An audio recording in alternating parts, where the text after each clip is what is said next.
Hello dear English lovers, how are you all doing? It's been a long time since we met on YouTube, especially in the video sessions.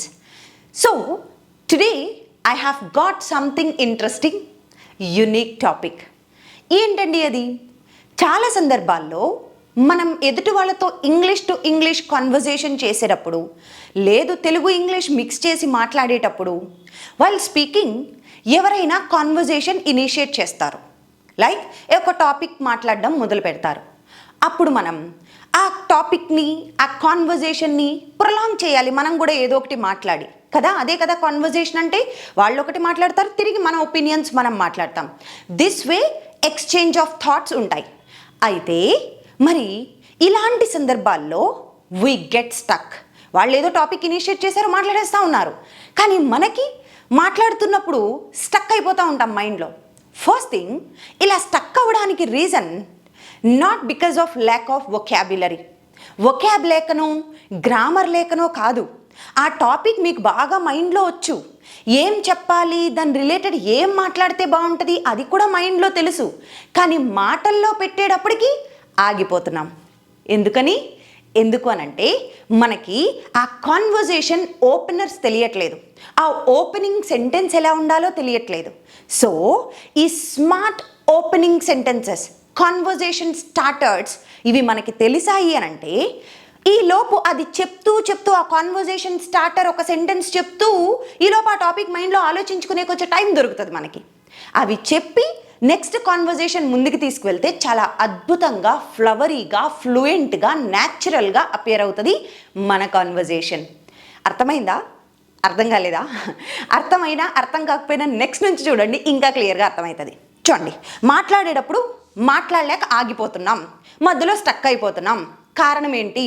ఉత్తి vocabulary కాదు, grammar కాదు. ఇంకొక కారణం ఏంటి అని అంటే అక్కడ ఆ సెంటెన్స్ని ఎట్లా స్టార్ట్ చేయాలో తెలియట్లేదు.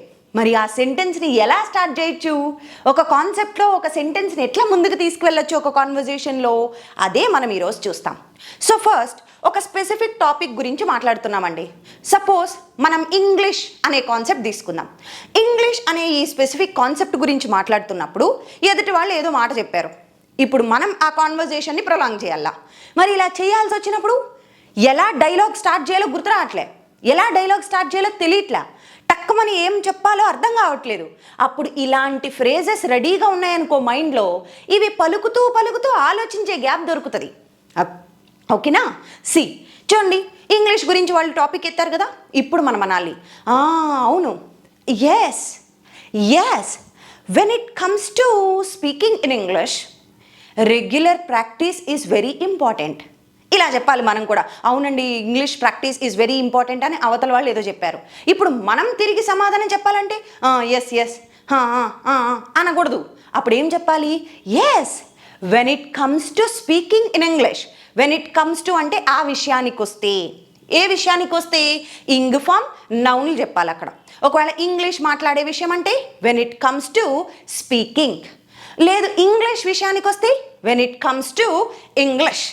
నా ఫ్యామిలీ విషయానికి వస్తే when it comes to my family. Practice విషయానికి వస్తే when it comes to practice. ఇలా చెప్తాం. ఆ విషయానికి వస్తే అని అన్నప్పుడు ఇంగ్లీష్లో ఏం చెప్పాలి? When it comes to. ఇప్పుడు మనం సెంటెన్స్ స్టార్టింగ్ చేయొచ్చు. ఎట్లా స్టార్ట్ చేయొచ్చు?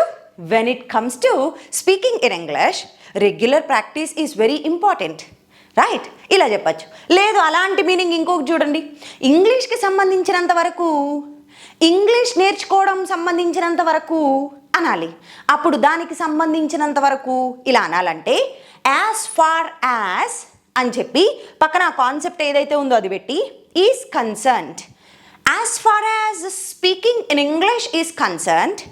ఇంగ్లీష్ మాట్లాడే విషయంకి వస్తే, okay, as far as speaking in English is concerned. English మాట్లాడే విషయానికి వస్తే ఇలా యాజ్ ఫార్ యాజ్ అని చెప్పి కన్సర్న్డ్. ఇలా కూడా సెంటెన్స్ని డైలాగ్ మనం ముందుకు తీసుకువెళ్ళచ్చు. అండ్ నెక్స్ట్ ఇంకొక రకం, టాకింగ్ అబౌట్ మై జాబ్. నా జాబ్ విషయానికి వస్తే, నా జాబ్ గురించి మాట్లాడాలంటే ఇక్కడ మనకేమవుతుందంటే ఇది మాట్లాడేలోపు టాకింగ్ అబౌట్ మై జాబ్ అనుకుంటూ నేను ఏం చేస్తున్నాను, నాకు ఒక 3-4 సెకండ్స్ టైం దొరికింది ఆలోచించడానికి. సో ఈ ఆలోచించుకునే గ్యాప్లో ఖాళీగా ఉండకుండా మనం ఏం చేయాలి, ఇలాంటి సెంటెన్సులు పెట్టాలా. సో అట్లీస్ట్ అన్నీ ఒకే రోజు కాకపోయినా రోజుకి కొన్ని సెంటెన్సెస్, ఫ్రేజెస్ నేర్చుకుంటూ మనం కాన్వర్జేషన్ని ముందుకు తీసుకెళ్ళడం నేర్చుకోవాలి. How to hold a conversation, how to carry a conversation అనేది ఈ కాన్సెప్ట్. సో ఫస్ట్ ఆ విషయానికి వస్తే when it comes to next దానికి సంబంధించినంత వరకు as far as speaking in English is concerned, నా జాబ్ విషయం గురించి మాట్లాడితే talking about my job, talking about my profession, talking about my family, talking about my English practice, ఇలా. Okay, so next ఇంకో సందర్భం చూద్దాం. చూడండి, ఒకవేళ మనం మన ఒపీనియన్స్ ఇవ్వాల్సి వస్తుందండి. మనం కొన్ని సందర్భాల్లో వాళ్ళు కాన్వర్జేషన్ చేస్తున్నప్పుడు we should give our opinions. ఇలా ఒపీనియన్స్ ఇవ్వాల్సి వచ్చినప్పుడు ఇలా చెప్దాం, yes this is my opinion. ఇలా అనకూడదు, మెల్లగా ప్రొలాంగ్ చేయాలి, కాన్వర్జేషన్ని కనెక్ట్ చేయాలన్నమాట. వాళ్ళ మాటల్ని మన మాటల్ని కనెక్ట్ చేస్తూ ముందుకెళ్ళాలి. అప్పుడు ఏం చెప్తాం, yeah I feel that practising English is essential, I feel that consistency is the key, I believe that consistency is the key. అంటే నేను నమ్ముతున్నాను అంటే నా ఒపీనియన్స్ నేను న్యాచురల్గా చెప్పాలి.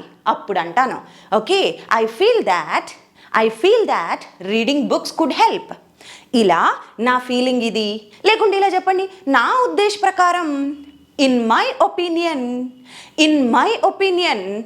లెర్నింగ్ ఇంగ్లీష్ కుడ్ బి, లేకుంటే in my opinion reading is the essential habit. Okay, reading అనేది ఒక ఎసెన్షియల్ హ్యాబిట్ మనం ఇంగ్లీష్ మాట్లాడడానికి. In my opinion English is playing a vital role nowadays. అంటే నా ఉద్దేశం అంటే నా ఒపీనియన్స్ చెప్తున్నాను. నెక్స్ట్ ఇంకా ఎలా చెప్పచ్చు, personally I think English is mandatory everywhere.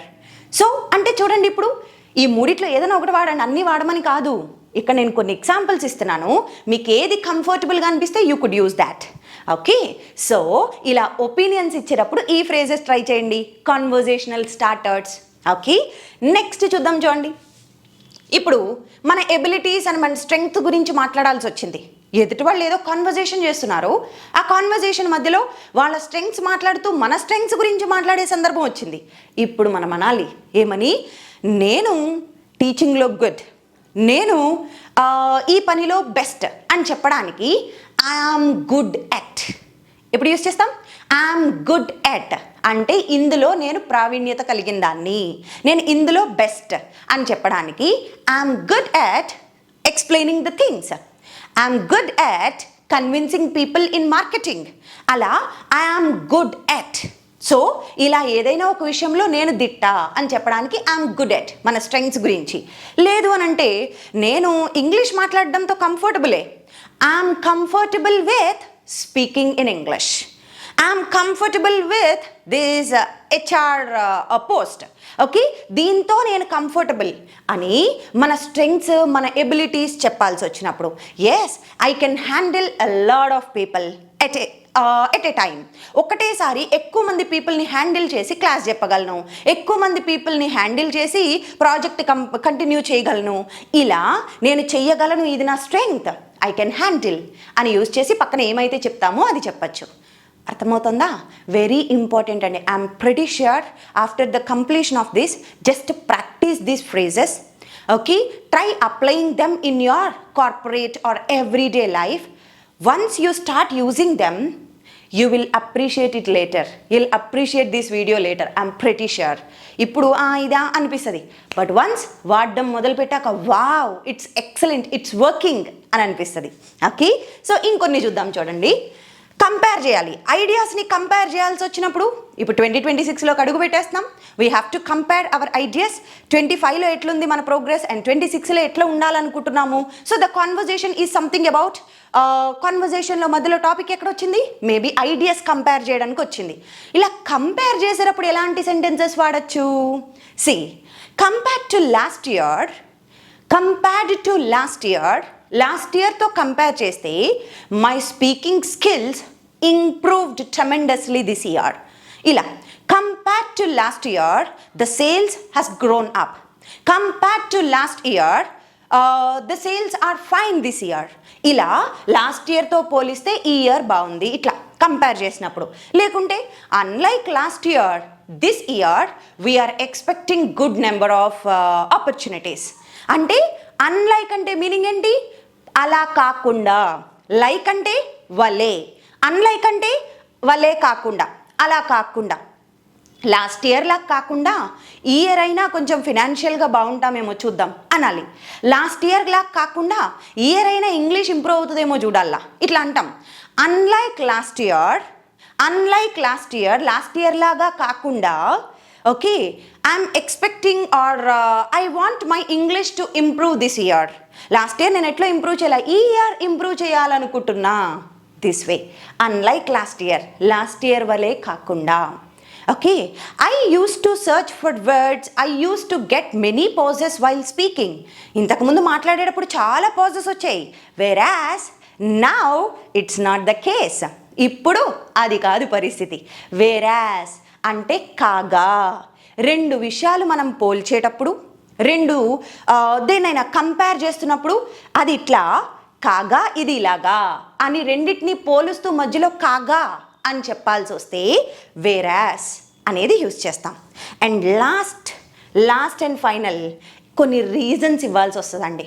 Okay because of my English speaking practice I'm very confident now. నా English speaking English speaking practice వల్ల, బికాస్ ఆఫ్ అంటే దాని వలన, because of my English speaking practice I'm confident. Next అందుకే that's why అని అంటే, so ఎదుటి వాళ్ళు ఏదో కన్వర్జేషన్ చేస్తున్నారు మాటల మధ్యలో ఇది అంటే అందుకే ఏదైనా పని చేసే ముందు ఆలోచించమంటారు అనాలి. That's why people tell to think twice before you act. Okay అందుకే దట్స్ వై. ఓకే ఎందుకు ఇట్లా ఉంది పరిస్థితి ఏంటి అంటే ద రీజన్ ఈజ్ అని చెప్పి సందర్భం ఏదైతే అది మాట్లాడతాం. ద రీజన్ ఈజ్ అనే లోపు మనం ఏం చేయొచ్చు, ఒక 3-4 సెకండ్స్ గ్యాప్ వచ్చింది. ద రీజన్ ఈజ్ అంటూనే ఉన్నాం, ఆలోచిస్తూనే ఉన్నాం. It helps you think about the concepts in your మైండ్లో ఆ కాన్సెప్ట్స్ని థింక్ చేసే గ్యాప్ ఇస్తవి ఈ fillers. Okay try to learn this kind of phrases. They will help you take your conversation ahead. Okay they will help you open your dialogues. మన డైలాగ్స్ని open చేసి మనం మాట్లాడడానికి help అయ్యేవే ఈ phrases అన్నీ కూడా. Hope you learned this new thing. All these are related to fluency అండి. ఫ్లూయెంట్గా న్యాచురల్గా మాట్లాడాలంటే ఇవన్నీ మనతో ఉండాలి. సో ఇలాంటివి యూస్ చేస్తూ మాట్లాడిన రోజు I'm pretty sure your language will appear natural. Your language will appear like a fluent. So, why late? Start using these fillers or these phrases in your day-to-day conversations. With this, I would like to take your leave. Let's catch up in the next session. Take care. Bye-bye.